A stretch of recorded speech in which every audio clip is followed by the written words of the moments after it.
Okay, let's look at practice exam 3, problem number 10. Alright, so let's look at part A. Right? So we want to evaluate this integral. Right? So first thing we do is we try to use a substitution, so we have to find the right substitution. Right? So when you have a square root or parentheses, the expression inside the square root or parentheses would be a good choice of u. So we're going to do a let u to be 1 plus x to the fourth power, right? Then take the derivative of u with respect to x. You will get derivative of 1 is 0. Derivative of x to the fourth is put 4 in front. X, subtract 1 from the power. You have that. Then take the reciprocal of both sides,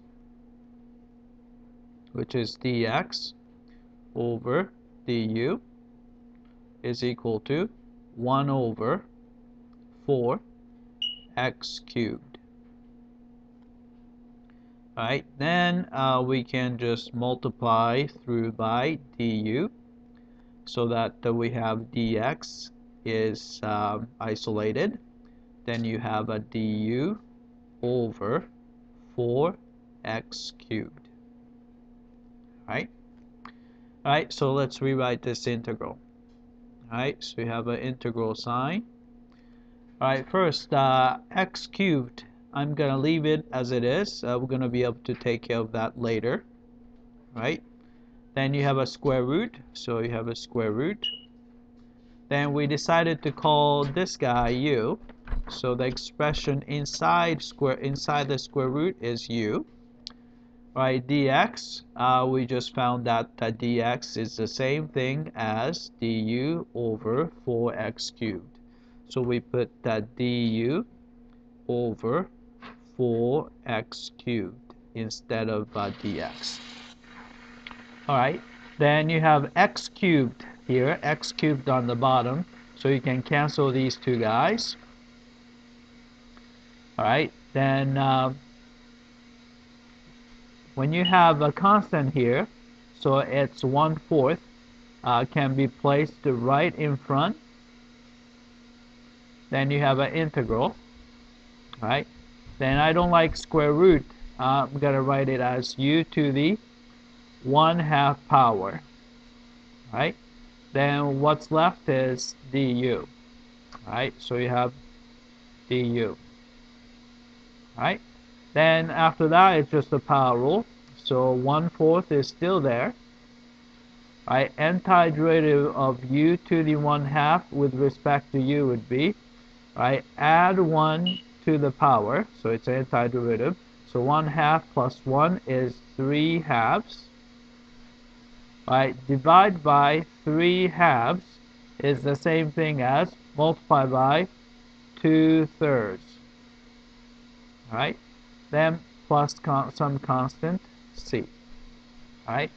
Then you can clean up, but 2 and 4 cancel out, so you have 2 left over on the bottom.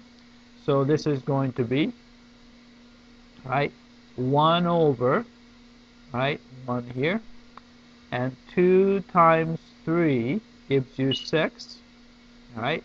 By u is same as 1 plus x to the fourth. So quantity 1 plus x to the fourth power, raise it to the 3/2 power. 3/2 power. And then plus some constant c. Alright? So that's the answer for part A. Alright? Alright, let's look at the part B. Part B is very similar. Alright? So you have e to the x cubed plus 4. We hope that this is going to be just a single variable. So we're going to do a substitution. Let u equals x cubed plus 4. Alright? Then take the derivative of u. with respect to x is equal to, right, 3x squared, right? Derivative of 4 is 0, right? Then take the reciprocal of both sides. You have dx over du, which is equal to 1 over 3x squared, right? Then we can multiply through by du, so that we can isolate dx, which is equal to du over 3x squared. All right, then we can rewrite this integral. I'm going to slide down a little bit down here. So an integral, all right, x squared, I'm going to leave it since I'm going to be able to take care of that later. All right, then we decided to call this guy u, so you have e to the u, right? And dx, we just found that it's the same thing as du over 3x squared. So du over 3x squared. Right? Then clean up x squared on top and x squared on the bottom, so they cancel out each other. Right? So what's left is, right, there's 3 on the bottom, which means that the constant is 1/3. Then you have an integral, right? So you have an e to the u, so e to the u, right? Then also du, right? But antiderivative of e to the u is quite simple. It's itself, so it's going to be e to the u, then plus some constant c, right? Then all you have to do is you have to go back to u is same thing as x cubed plus 4.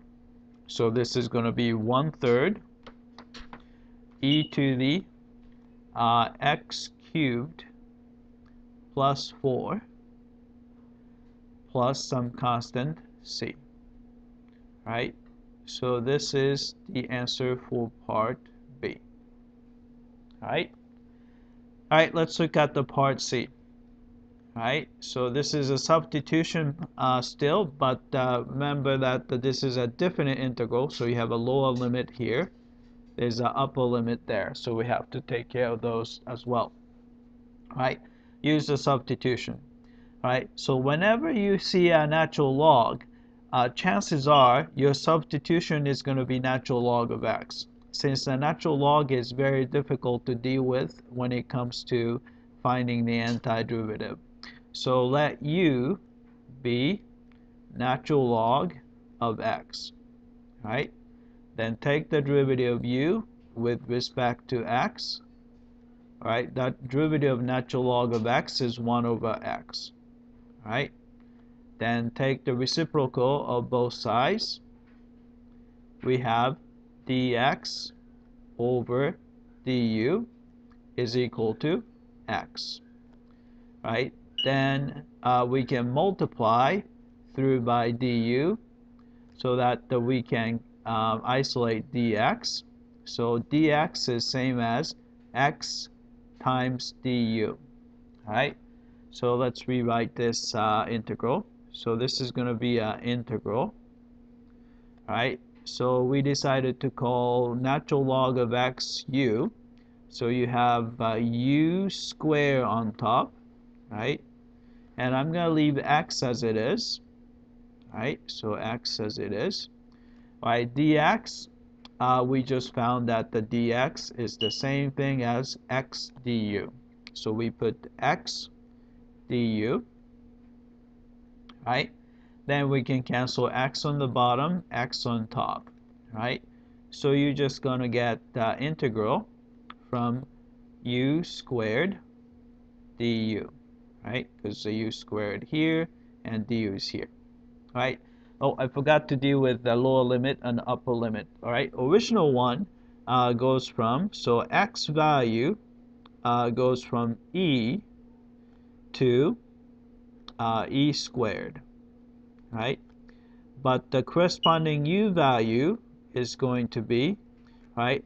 So in order to find the corresponding u value, all you really have to do is plug the original x value into the substitution equation. So you plug in e here. Natural log of e is 1. So u starts from 1, 2, right? Plugging e squared. Natural log of e squared is the natural log and e cancel out, so it's going to be just 2, right? So integral goes from 1 to 2, right? So it's 1 to 2, right? Then we can just find the antiderivative. So this is where we're applying a fundamental theorem of calculus. So u cubed over 3, right?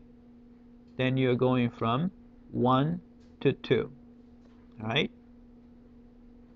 And plug in 2. So 2 cubed is 8 over 3 minus plugging 1. 1 cubed is 1 over 3, right?